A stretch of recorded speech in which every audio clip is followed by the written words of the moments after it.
একটু আইন শৃঙ্খলা নিয়ে কথা বলি। 2 মাসে বিএনপির হাতে খুন হয়েছে 31 জন, ধর্ষণের ঘটনা ঘটেছে 14টি, বিএনপির চাঁদাবাজির খবর এসেছে 83টি, হামলার ঘটনা এসেছে 154টি। এর একটিতে সরকার কার্যকর কোনো ব্যবস্থা গ্রহণ করেনি। মাননীয় স্পিকার, শাহবাগ থানার সামনে ঢাকা বিশ্ববিদ্যালয়ের সাংবাদিক সমিতির কয়েকজন সদস্যকে বেধড়ক মারধর করেছে ছাত্র দলের নেতাকর্মী, এবং এটার এখনো কোনো মামলা নেয়নি। মাননীয় স্বরাষ্ট্রমন্ত্রী যদি জানান এই মামলাটা কেন নেওয়া হচ্ছে না। থানার ভিতর প্রবেশ করে ওসির রুমে ডাকসুর 2 জন নির্বাচিত প্রতিনিধিদের উপর হামলা করা হয়েছে।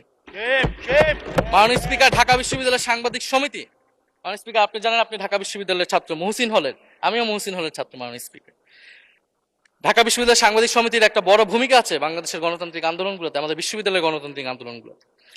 মাননীয় স্পিকার, মাজার হামলা নিয়ে কিছু কথা বলতে চাই।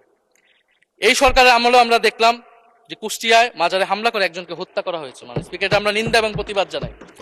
আমরা কোনো ধর্মীয় বিতর্কে ঢুকবো না, সেটা নিয়ে আমাদের আলেম ওলামাগণ ব্যাখ্যা করবেন, কিন্তু আমরা রুল অফ ল নিয়ে কথা বলতে চাই। মাননীয় স্পিকার, এই ধরনের ঘটনা কোনোভাবেই গ্রহণযোগ্য হতে পারে না, এবং অন্তর্বর্তী সরকারের সময় এই ধরনের ঘটনা অনেক ঘটেছে, আমরা তারও নিন্দা জানাই, এবং সকল ঘটনার তদন্ত এবং বিচার হওয়া উচিত। মাননীয় স্পিকার, এই সময়ের মধ্যে। মাননীয় স্পিকার, জঙ্গিবাদ নিয়ে নতুন করে কথা আসছে, সরকারের প্রতি অনুরোধ থাকবে আপনারা একটু সমন্বয় করে বক্তব্য দিন।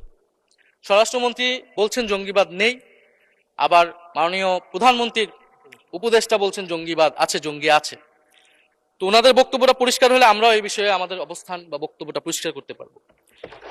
তবে একটা জিনিস, যে জঙ্গিবাদের বিরুদ্ধে আমাদের জিরো টলারেন্স। মাননীয় স্পিকার, এটা বাংলাদেশের সিকিউরিটি প্রশ্ন, এবং এটা সরকার এককভাবে ডিল করতে পারবে না।